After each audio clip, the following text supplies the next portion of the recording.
más mencionada en la Biblia.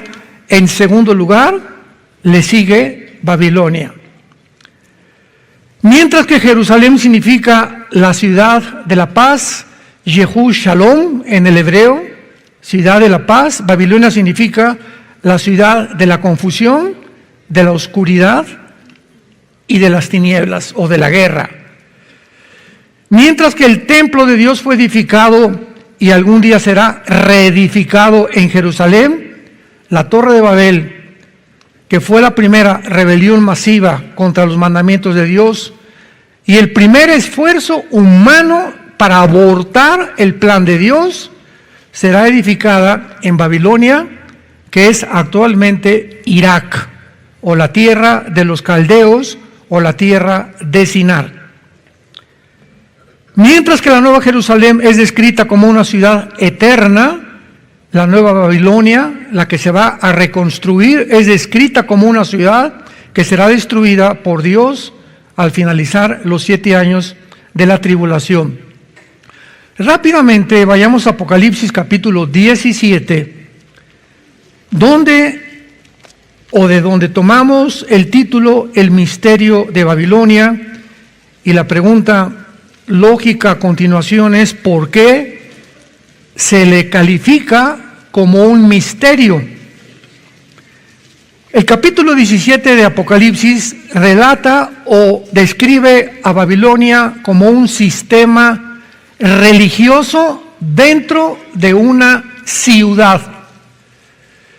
Y el capítulo 18 nos describe otra Babilonia, pero con otras características, porque el versículo 1 del capítulo 17 dice: vino uno de los 7 ángeles que tenía las 7 copas, diciéndome: te mostraré la sentencia contra la gran ramera, la que está sentada sobre muchas aguas. Pero en el capítulo 18, versículo 1, después de esto vi otro ángel. Aquí nos damos cuenta que son 2 Babilonias completamente diferentes. Uno de los 7 ángeles le revela a Juan quién es la Babilonia misteriosa, religiosa, y otro ángel completamente distinto le revela a Juan que vendrá una ciudad que se construirá en Irak. Y vamos a ver que esto es literal. Aquí no hay ningún lenguaje figurativo, ni tampoco imaginativo, ni tampoco espiritualizado. La Biblia claramente nos muestra que va a ser reconstruida una ciudad en Irak, que es la nación moderna que corresponde a Babilonia en todas las sagradas escrituras. Pero veamos en los primeros 5 versículos del capítulo 17 para tener una introducción, y de ahí vamos a continuar desarrollando estas interesantes conferencias que nos abrirán un panorama completamente nuevo para muchos y descubrir los misterios de Dios encerrados, codificados en la palabra de Dios para los entendidos. Porque así lo dice Daniel capítulo 12, los entendidos, nada más los entendidos, van a entender en el tiempo en que nos encontramos. Y los entendidos comprenderán todas las cosas, lo dice Daniel capítulo 2. Yo oro que tú seas uno de esos entendidos, que tus 5 sentidos espirituales estén completamente abiertos, que siempre cuando oiga la palabra de Dios tu alma esté limpia para que entre, crezca, desarrolle y produzcas frutos. Porque de otra manera vendrás cada domingo, o cada miércoles o cada jueves y oirás la palabra de Dios, te entrará por acá y te saldrá por acá. Pero nunca ha permanecido dentro de ti para cambiar tu vida interior. Si no te ha transformado la palabra de Dios, si no ha dado fruto, si no ha cambiado tu manera de ser, tu manera de pensar interiormente, la palabra de Dios ha sido sembrada entre espinos y entre piedras. Y ojalá que en estos tiempos tu corazón esté listo y preparado para que la palabra de Dios comience ya a ser recibida en tu vida y produzcas fruto al 100 por 1. Vino entonces uno de los 7 ángeles que tenía las 7 copas y habló conmigo diciéndome: ven acá y te mostraré la sentencia, o sea, el juicio contra la gran ramera, la que está sentada sobre muchas aguas, con la cual han fornicado los reyes de la tierra, y los moradores de la tierra se han embriagado con el vino de su fornicación. Y me llevó en el espíritu al desierto, y vi a una mujer sentada sobre una bestia escarlata, llena de nombres de blasfemia, que tenía 7 cabezas y 10 cuernos. Y la mujer estaba vestida de púrpura y escarlata, y adornada de oro, de piedras preciosas y de perlas, y tenía en la mano un cáliz de oro lleno de abominaciones y de la inmundicia de su fornicación, y en su frente un nombre escrito: un misterio. Babilonia la grande, la madre de las rameras y de las abominaciones de la tierra. Muy bien. Antes que nada, tratemos de descifrar lo que significa la palabra misterio, porque es lo que va a cubrir durante toda esta serie, estas conferencias. En la Biblia, en el Nuevo Testamento, cuando se usa la palabra misterio, se usa en cuanto a la iglesia, en cuanto a Jesucristo, ahora en cuanto a la ramera, que vamos a ver quién es. Pero la palabra misterio, musterión, en el griego significa una verdad no revelada. Entonces, en el Nuevo Testamento es revelado. Cuando ya dice un misterio es porque ya se reveló. Por ejemplo, el arrebatamiento de la iglesia. 1 Corintios 15, 51 al 53. Comienza Pablo diciendo: he aquí les digo un misterio, que no todos vamos a morir, pero todos seremos transformados. Pregunta: ¿por qué Pablo le adjudica la palabra misterio al rapto o al arrebatamiento de la iglesia? Porque en el Antiguo Testamento esta verdad del arrebatamiento de la iglesia no había sido revelada. Dios le revela nada más a Pablo, no a Santiago, ni a Juan, ni a Pedro, a ninguno de los apóstoles. Solamente a Pablo le revela, le abre el entendimiento para que pueda comprender Pablo que vendrá un tiempo cuando un grupo de cristianos en el mundo no vamos a morir. Este es el misterio, que en el Antiguo Testamento esta doctrina del rapto no existía en el Antiguo Testamento. Entonces era un misterio, y por eso es hasta el Nuevo Testamento que Dios quita el sello de muchos misterios del Antiguo Testamento para revelarlos a nosotros, la iglesia. Veamos rápidamente esto. Mantengan ahí la página Apocalipsis 17, en el libro de los Efesios, capítulo 3. Para respaldar esto y que tu entendimiento sea aún más claro con la palabra de Dios. Efesios 3. Por esta causa yo, Pablo, prisionero de Cristo Jesús por vosotros los gentiles, si es que habéis oído de la administración de la gracia de Dios, que me fue dada para con vosotros, que por revelación me fue declarado el misterio, como antes lo he escrito brevemente, leyendo lo cual podéis entender cuál sea mi conocimiento en el misterio de Cristo. Escuchemos esto: misterio que en otras generaciones no se dio a conocer a los hijos de los hombres, como ahora es revelado. ¿A quiénes? A sus santos apóstoles y profetas por el Espíritu. ¿Cuál es este misterio que se le reveló a Pablo? Versículo 6, que los gentiles son coherederos y miembros del mismo cuerpo y copartícipes de la promesa de Cristo Jesús por medio del Evangelio. No sabían en el Antiguo Testamento ninguno de los profetas, ni se había revelado que Dios iba a formar un nuevo cuerpo, que a Israel lo iba a sentar en la banca y que entonces Dios iba a introducir en esta época de la gracia que se llama o la dispensación de la gracia en la cual estamos viviendo, que durará 2000 años, iba a introducir a un nuevo cuerpo que ahora solamente no habría puros judíos. En el Antiguo Testamento Cristo lo dijo: vengo por las ovejas de Israel. Dios había tratado con Israel, pero Dios le da carta de divorcio a Israel, y ahora levanta una nueva entidad que se llama la iglesia, que somos todos nosotros. Pero en el Antiguo Testamento nadie podía comprender que vendría el tiempo cuando Dios iba a usar una entidad de italianos, mexicanos, guatemaltecos, franceses, judíos, de todas las nacionalidades, y formar algo que no existía en el Antiguo Testamento: la iglesia, que fue formada en el día de Pentecostés, Hechos capítulo 2, mediante el bautismo del Espíritu Santo.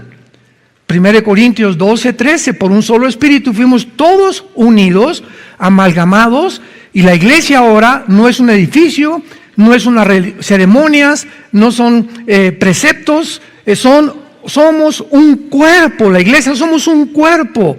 1 Corintios 12, uno es la oreja, otro es la nariz, otro es la pierna, el otro la pierna izquierda, pero la cabeza es Cristo. Entonces, esto no existía en el Antiguo Testamento, y por eso se le llamaba un misterio. Entonces vemos que los misterios son revelados a los apóstoles y dejan de ser misterio porque Dios nos da la revelación. Muy bien, regresamos a Apocalipsis 17. Y cuando leemos estos 5 versículos que acabamos de leer, inmediatamente surge a nosotros una confusión impresionante. ¡Qué barbaridad! La ramera que fornicó con los reyes de la tierra, vestida de escarlata, montada sobre una bestia. Encontramos un lenguaje, ¿verdad?, impresionantemente simbólico, que no podríamos nosotros interpretarlo de ninguna manera con la mejor imaginación que tuviéramos, porque es un lenguaje encerrado, codificado espiritualmente, que solo el Espíritu Santo nos puede dar el símbolo o descifrarnos lo que quiere decir. Y esta es la razón por la cual en el versículo 7 necesitamos la intervención de Dios, del Espíritu Santo, para interpretarnos todas las cosas que no podemos entender. Y veamos de qué forma el Espíritu Santo, a través del ángel, le revela a Juan quién es esta mujer y qué es esta mujer. Y le dice en el versículo 7, el ángel me dijo: ¿por qué te asombras? ¿Cómo que por qué asombras? Estoy bien confundido, oye, angelito, ¿verdad? Este es un relato, no entiendo nada de lo que me acabas de decir. Y le dice entonces el ángel: yo te diré el misterio. O sea, vuelvo a repetir, Babilonia la ramera deja de ser un misterio. Y vamos a ver cuál es este misterio. Yo te diré el misterio de la mujer y de la bestia que la trae, la cual tiene 7 cabezas y los 10 cuernos. Y comienza el ángel a revelarle a Juan, diciéndole: la bestia, pongan mucha atención, abran sus oídos espirituales, que tu alma esté limpia, que puedas asimilar la bendita palabra de Dios. La bestia que has visto era tiempo pasado, y no es. Hasta 2000 años, cuando escribió el Apocalipsis Juan, la bestia no existía, pero había existido antes del primer siglo de la era cristiana, y está para subir del abismo. Vemos inmediatamente que el ángel explica a Juan: esta bestia que tiene arriba a la mujer sentada es alguien, es una entidad espiritual que existía antes de lo que te estoy diciendo. Sin embargo, ahorita, en el tiempo que estás escribiendo esto, esta bestia todavía no ha salido, no es, porque está en el futuro, va a salir de un lugar que se llama el abismo, y va a salir de esta prisión subterránea en el mundo, va a salir para poseer a un hombre llamado el anticristo. Entonces el anticristo tendrá 2 espíritus, El anticristo tendrá su espíritu porque tendrá que ser un ser humano, porque dice Apocalipsis 20 que será echado al lago de fuego. Y al lago de fuego no echas una máquina, una computadora, o a las Naciones Unidas, como muchos lo han interpretado, que el anticristo es una computadora, que es una máquina, barbaridades y medias, ¿no? Porque lo quieren interpretar sin tener la palabra de Dios, o según lo que mi imaginación dice. Pero el anticristo, al ser echado al lago de fuego, va a ser un ser como tú y como yo, pero poseído por un principado satánico que existió antes en alguno de los imperios que vamos a ver más tarde, y que entonces va a salir cuando el anticristo nazca en el mundo.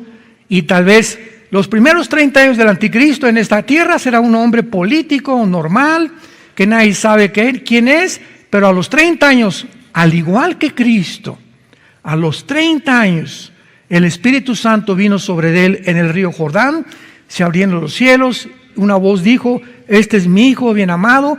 Y a los 30 años, de acuerdo al Antiguo Testamento, un sacerdote no podía ser sacerdote antes de los 30 años en el Antiguo Testamento.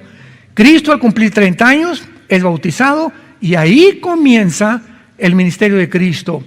Y así comenzará el ministerio del anticristo. Posiblemente a los 30 años también de edad, él será poseído, pero no por el Espíritu Santo, sino por la bestia que sube del abismo. Muy bien. Hasta ahí más o menos vamos bien, y vamos a ver a continuación. Y los moradores de la tierra, versículo 8, aquellos cuyos nombres no están escritos en la fundación del mundo, en el libro de la vida, se asombrarán, viendo la bestia que era, y no es, y será. Ahora muy bien, esto para la mente que tenga sabiduría. Las 7 cabezas que vimos que tenía la bestia, ¿verdad?, en el versículo 3, son 7 montes sobre los cuales se sienta la mujer. Y son 7 gobernantes. 5 de ellos han caído, o sea, en el tiempo de Juan, 5 imperios habían caído. Síganme con mucho cuidado. Apúntalos: Asiria, Egipto, Babilonia, los medos y los persas, y ¿quién siguió después? Los griegos. Son los 5 imperios que ya habían caído antes del apóstol Juan hace 2000 años. Son 7 gobernantes, son 7 líderes, son 7 reyes que ya han caído.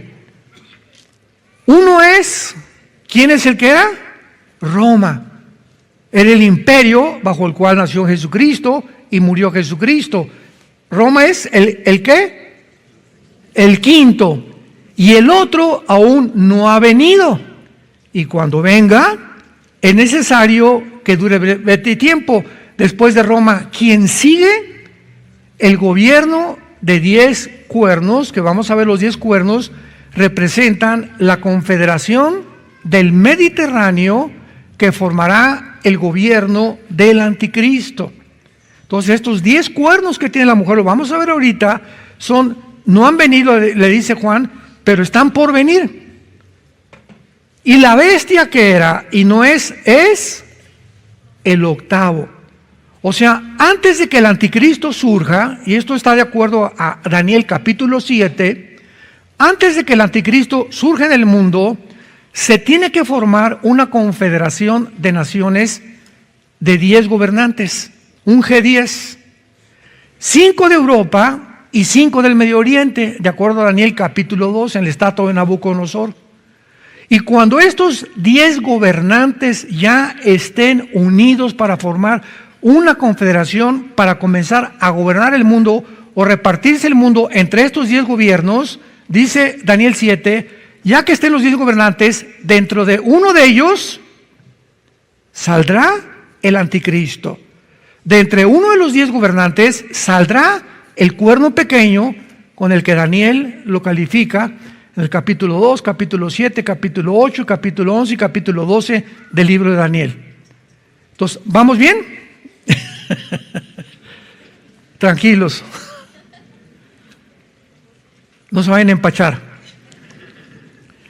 Muy bien. Y los 10 cuernos, versículo 12, que has visto, todo esto lo está explicando el Espíritu Santo, son 10 gobernantes o 10 reyes que aún no han recibido reino, pero por una hora recibirán autoridad como reyes juntamente con la bestia. O sea, serán los 10 gobernantes que formen el gobierno del anticristo.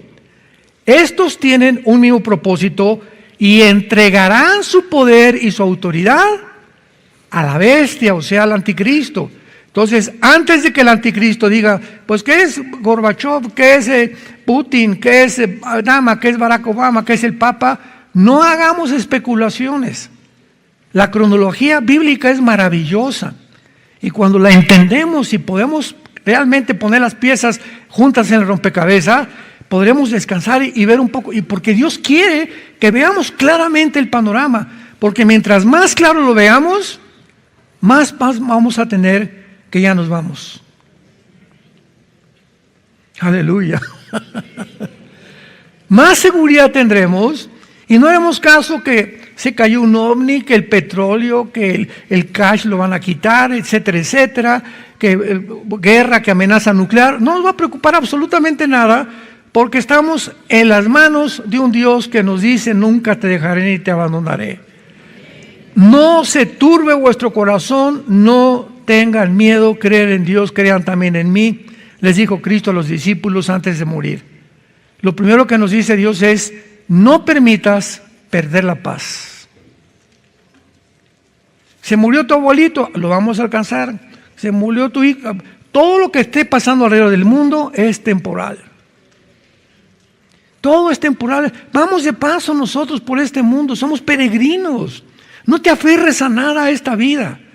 Somos peregrinos, el mundo. Juan 17, Padre, te pido y te doy las gracias porque ellos no son del mundo como yo tampoco soy del mundo. Estamos en el mundo, pero no pertenecemos. Este planeta no es de nosotros todavía. Estamos en un planeta bajo la guerra. Estamos en un mundo de pecado, de muerte, de sombras, de tinieblas, de crímenes, de violaciones, de degradación moral, que se está corrompiendo ante nuestro alrededor. Todos los temas filosóficos están siendo derrumbados, los valores, toda la degradación ha llegado a una cúspide. Al mismo tiempo que hemos alcanzado una altura tecnológica, al mismo tiempo nos vamos degradando más y más moralmente. Estamos aquí en la computadora y vamos a llegar a la luna, y por el otro lado, nunca la degradación moral había estado tan bajo, nunca. ¿Vieron los últimos conciertos de Madonna? No me digas amén, ¿eh?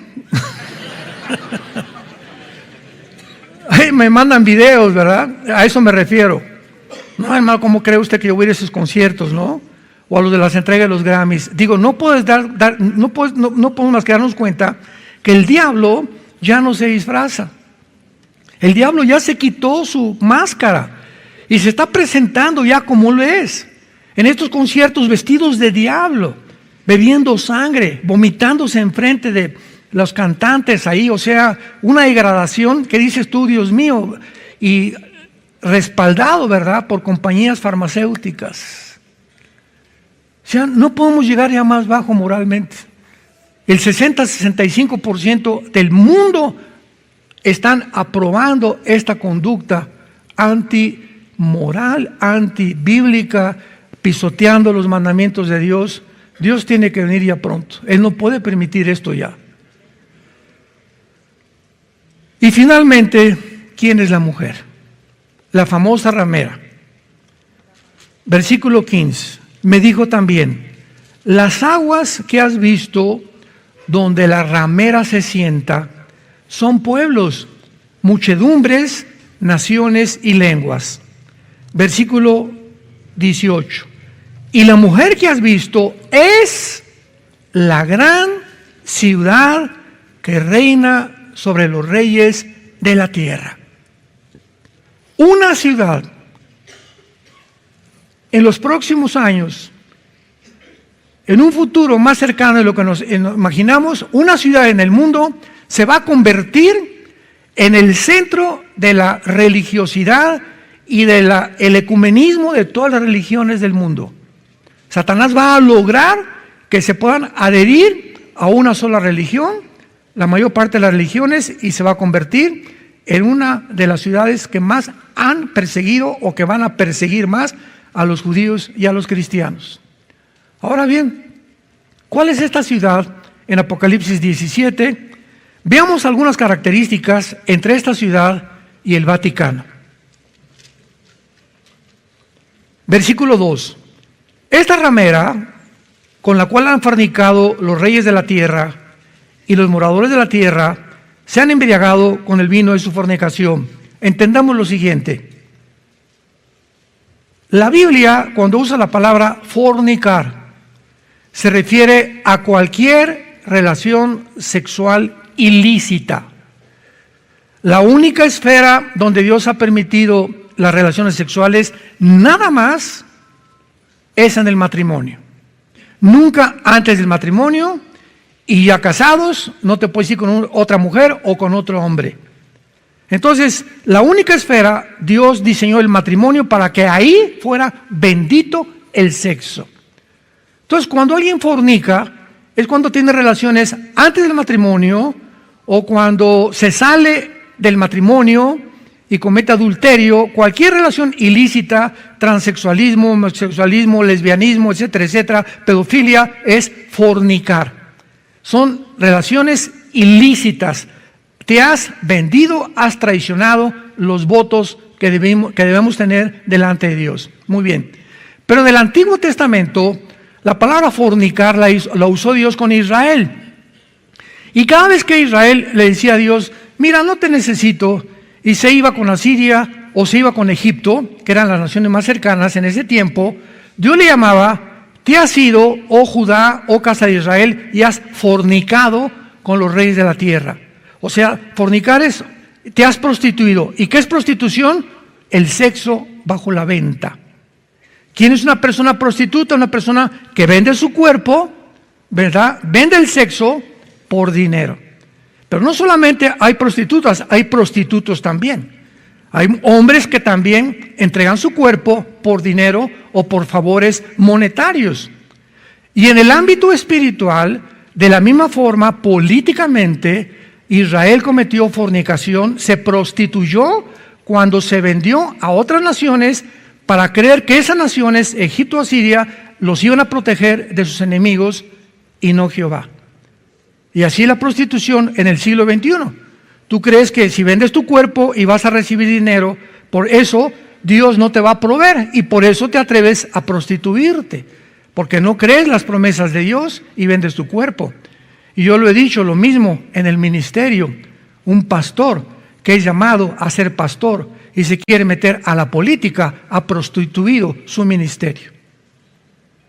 También nosotros podemos prostituirnos, cualquiera se puede prostituir en cualquier área.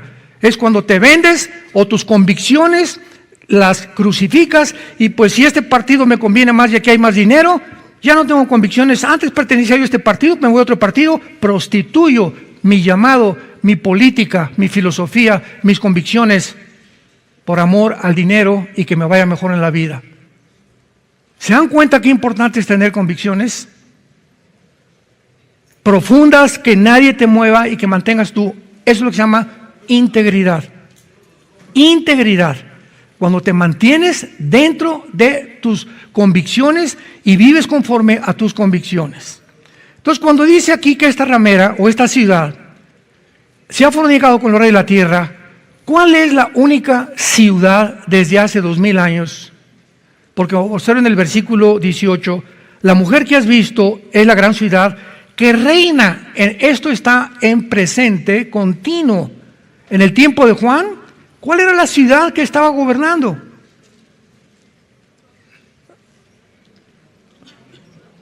¿Atlacomulco? ¿Toluca? ¿Tlalnepantla? Roma. Si dijera, esta es la ciudad que reinará, pero ya el Espíritu Santo nos comienza a dar aquí bastante información sólida para darnos cuenta que Roma ya estaba prostituyéndose, y lo sabemos, que Roma, ¿verdad? Cuando el último emperador Constantino dice que se convierta en la batalla de Milvain cuando ve en el cielo una señal que decía por este signo vencerás, se vende y se convierte. Era políticamente, decimos, L.A. Magata, pero revolcada, decimos en México.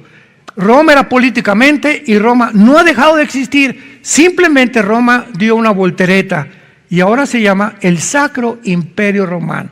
Se convirtió ese imperio en un imperio religioso, cuando Dios jamás nos llamó a involucrarnos, a hacer una guerra o a convertirnos en un imperio. La iglesia tiene su llamado y no es el llamado que hizo Roma. El Vaticano es la única religión en la historia desde hace 2000 años que tiene un asiento en las Naciones Unidas. El Vaticano es un Estado. Oye, pero ¿cómo? ¿Eres Estado o eres religión? Ni el hinduismo, ni el mormonismo, ni el islam, ninguna religión tiene una ciudad con policía, con bancos, y que políticamente tiene una representación ante la Organización de las Naciones Unidas.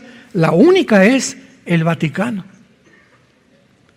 Han fornicado los reyes de la tierra, o sea, se ha vendido y los moradores de la tierra se han embriagado. ¿Quién es una persona embriagada? Una persona que al ingerir alcohol o otras sustancias pierdes el control de tu mente, no sabes lo que haces y después te arrepientes porque no estabas en tus 5 sentidos.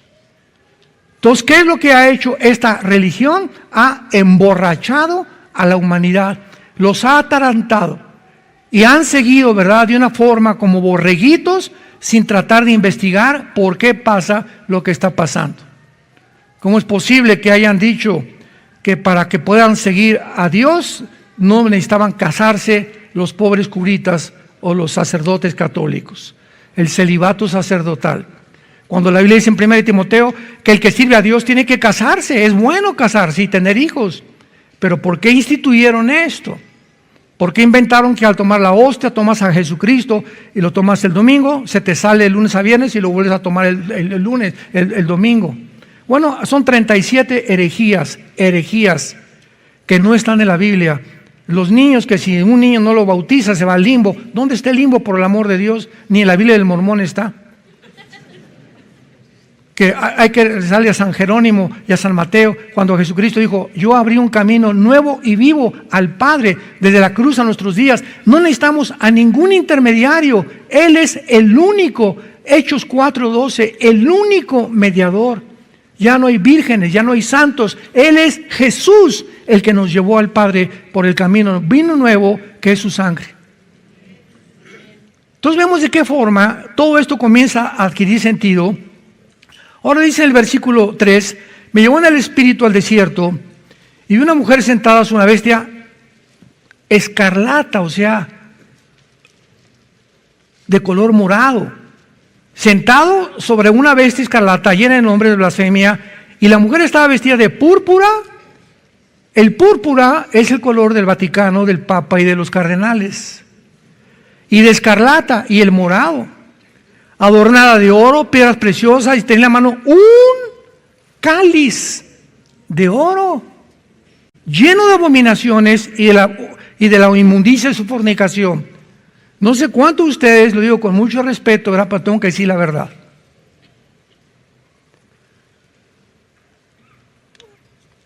A mis amigos y parientes católicos les he preguntado muchas veces: oye, tía, tío, abuelo, ¿tú sabes lo que es la misa?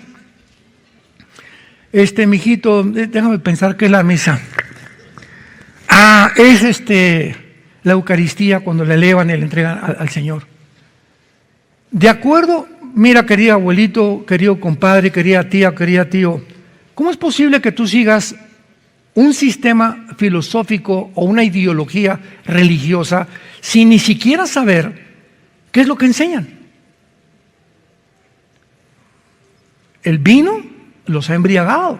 O sea, siguen porque mi abuelito fue de esta religión, mi papá fue de esta religión, mi mamá fue de esta religión. Yo tengo que seguir exactamente lo que he heredado de mis... Oye, pero a lo mejor tu abuelita estaba equivocada y tu papá también. Entonces creo que cada quien somos responsables de investigar la verdad. Eso me pasó a mí y a nuestra familia y a muchos de ustedes también. Yo les he platicado, a los 13 años entré al seminario salesiano ahí en Acapulco, Guerrero.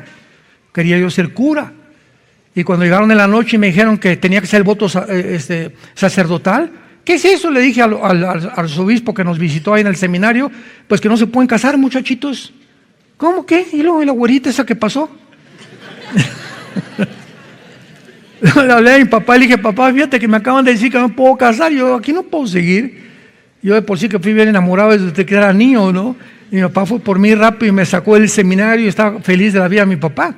A pesar de que mi papá traía el cordón de San Francisco y éramos católicos de nombre, nunca fuimos a la iglesia, ni a la misa tampoco. O sea, algo tenía mi papá que le molestaba, que sabía que no era verdad, ¿no? Pero vemos nosotros claramente que son los colores y el cáliz cuando el cura entra al altar. Y me acuerdo porque fui acólito, ¿se acuerdan los acólitos? Ya no usan los acólitos.